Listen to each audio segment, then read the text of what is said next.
Hello everyone, welcome back to this video. साथी स्वागत है आप सभी का इस छोटे से वीडियो में। कंप्लीट वीडियो बात करेंगे प्राचीन इतिहास के जो भी प्रमुख लेखक और उनके रचनाएं या फिर जो भी साहित्य हैं।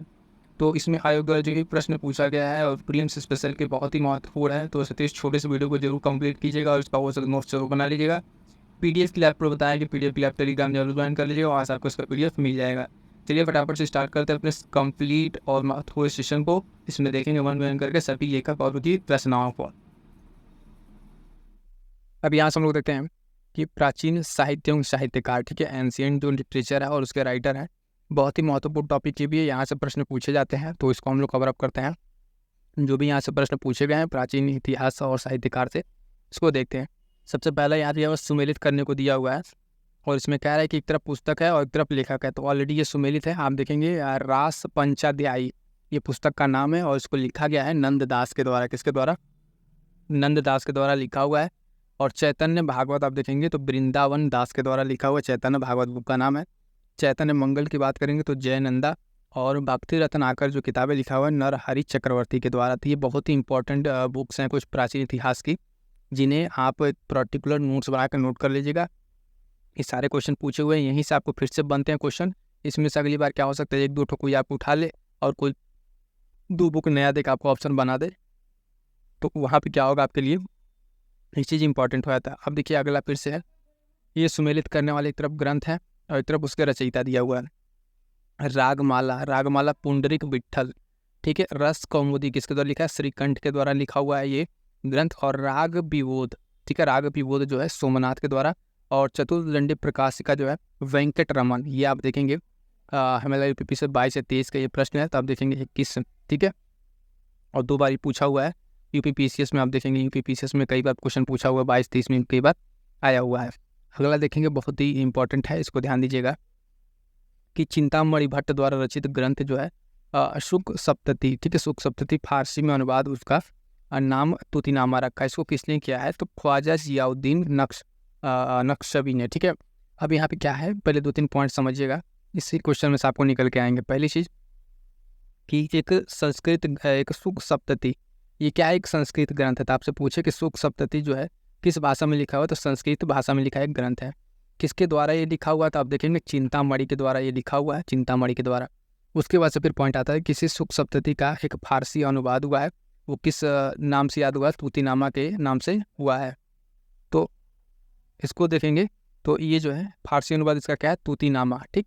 इतने सारे पॉइंट। उसके बाद सब कह रहा है कि ये तूतीनामा कौन कन्वर्ट किया है? तो ये नक्शबख्शी के द्वारा, ख्वाजा जियाउद्दीन के द्वारा इसको किया गया है। मुद्रा राक्षस है, इसके लेखक कौन है? तो विशाख दत्त, बहुत ही इंपॉर्टेंट है, ये चंद्रगुप्त के समय का ये राइटर है, ठीक है। और मुद्रा राक्षस इन्होंने लिखा है। अगला हम देखेंगे, एक तरफ दर्शन दिया हुआ, एक तरफ प्रचारक दिया हुआ है। तो न्याय जो है गौतम मुनि, उत्तर मीमांसा आप देखेंगे बादरायण, ठीक है। और पूर्व मीमांसा जैमिनी और वैशेषिक जो है कणाद। तो ये कुछ प्रमुख भारतीय प्राचीन इतिहास के कुछ आप देखेंगे यहाँ पे दर्शन हैं, जिसके अलग अलग प्रचारक रहे हैं। तो प्रचारकों का नाम हमें याद रखना है, ठीक है। फिलहाल इतना जो दिया हो इसको आप ध्यान में रखेंगे। अगला पॉइंट है कि चरक संहिता में अध्याय और खंडों को विभाजित किया गया। जो चरक संहिता है इसमें अध्याय और खंडों को विभाजित किया गया, तो 120 अध्याय और 8 खंड में इसको विभाजित किया गया है, चरक संहिता, ठीक है। चरक संहिता बहुत ही इंपॉर्टेंट ये बुक है, इसको आप अध्याय और खंड में बांटा गया है। बौद्ध साहित्य में आप देखेंगे थेरी गाथा, बौद्ध साहित्य में थेरी गाथा निकाय से संबंधित है। तो खुद्दक निकाय, कौन निकाय? खुद्दक निकाय संबंधित है। फिर से आएगा इंपॉर्टेंट रिपीटेड क्वेश्चन, मुद्रा राक्षस के लेखक विशाख दत्त हम लोग अभी देख चुके हैं। और 10 कुमार चरितम, बहुत ही फेमस ये एक रचना है। 10 कुमार चरितम जो इसके रचनाकार कौन है? तो दंडिन, कौन? दंडिन इसके रचनाकार है। बहुत ही इंपॉर्टेंट है ये सारे बुक्स, आप ध्यान रखिएगा। अगला है कि the root of ancient India, the root of ancient India के लेखक कौन है? तो W.A. फेयर सर्विस, ठीक है, इसके लेखक है, नाम याद रखिएगा।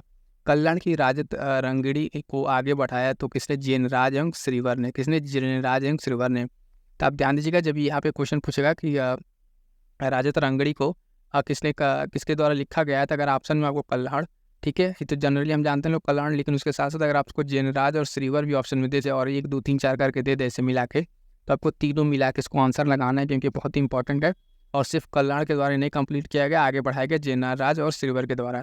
प्राचीन काल के महान विधि निर्माता थे, तो मनु थे ये विधि निर्माता।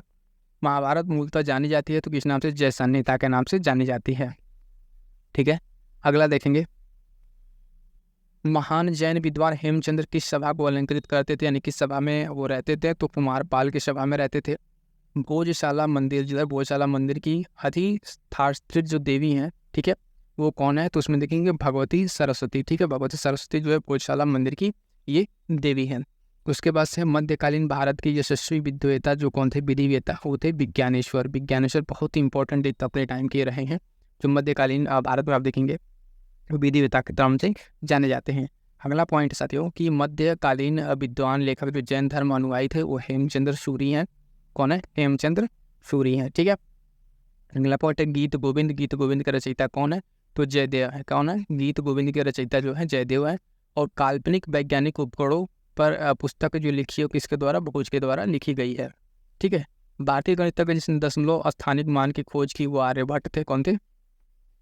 आर्यभट्ट थे। उसके बाद से गौड़बहु के रचयिता थे। कौन थे इसके रचयिता? वाक्यपति। ठीक है, नाम याद रखिएगा, वाक्यपति इसके रचयिता थे। विदेशियों को भारतीय समाज में मनु द्वारा दिया गया असामाजिक स्तर था तो वात्र क्षत्रियों का। ठीक है, हलिन क्षत्रिय, यहाँ पे वात्र क्षत्रियों का दर्जा दिया गया था। विदेशियों को भारतीय समाज में किसके द्वारा? मनु के द्वारा ये दिया गया था। तो इंपॉर्टेंट है, सीधा से पूछ सकता है कि भारतीय समाज में वात्र क्षत्रियों का दर्जा किसके द्वारा दिया गया था? तो मनु के द्वारा दिया गया था। क्लियर है?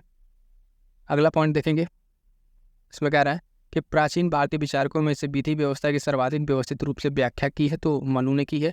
और मानुषोल्लास शीर्षक ग्रंथ की रचना की थी तो सोमेश्वर थर्ड ने। किसने? मानुषोल्लास शीर्षक की ग्रंथ की रचना किसने की थी? सोमेश्वर थर्ड ने की थी। तो यहाँ तक आप देख रहे हैं, यहाँ तक हमारा जो है आप पूरा देखेंगे कंप्लीट हो गया। प्राचीन इतिहास के जो साहित्य और साहित्यकार थे ये पूरा कंप्लीट हो जाता है। क्लियर है?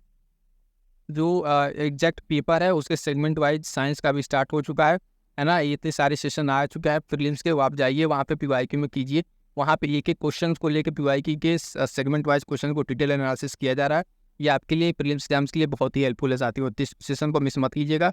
साथ साथ यूपीपीसीएस प्रीलिम्स की टेस्ट सीरीज में जितने सारे टेस्ट सीरीज की वीडियोज़ आ गई हैं उनको जाकर एकदम देख डालिए, क्योंकि ये टेस्ट सीरीज हमने आपको शुरू में बता दिए हैं कि क्या क्या चीज़ें फॉलो करनी है। कि तो आप टेस्ट सीरीज लगाएंगे, पीवाईक्यू लगाएंगे, ठीक है, और अपना शॉर्ट नोट्स, ठीक है, और वैकेंसी, इतनी सारी चीज़ों को आप कवर अप कीजिए। और साथ साथ उत्तर प्रदेश स्पेशल को मिस ना कीजिएगा। उत्तर प्रदेश स्पेशल की वीडियोज़ आ गई हैं, ठीक है, बहुत सारे उसमें वीडियोज़ आ चुके हैं। और अगले 4 से 5 दिन में हो सके तो पूरा यूपी स्पेशल आपका कंप्लीट हो जाएगा। और यूपी स्पेशल के लिए बता दें, उससे अलग कुछ पढ़ने की ज़रूरत नहीं पड़ेगी। जैसा कि आपको थोड़ा सा हम दिखा दें, कुछ इस तरीके से टॉपिक कवर किए जा रहे हैं उत्तर प्रदेश स्पेशल का। आप देखिए, जनगणना, संगीत, नृत्य उत्सव, धार्मिक स्थल, पर्यटन, ठीक है, और आज भी एक टॉपिक कंप्लीट हुआ है, ठीक है, जो टॉपिक था उसके भौगोलिक संरचना से रिलेटेड। इस तरीके से सारी चीज़ आपको यूपी स्पेशल को मिल जा रही है। सेशन मिस मत कीजिएगा, काफ़ी इंपॉर्टेंट है आपके लिए। जो कोई भी आपके डाउट्स हैं उसको बस जरूर कमेंट कर दीजिएगा। और पीडीएफ के लिए टेलीग्राम ज्वाइन जरूर कर लीजिएगा। ठीक है साथियों, मिलते हैं किसी नेक्स्ट वीडियो में, तब तक के लिए थैंक यू सो मच।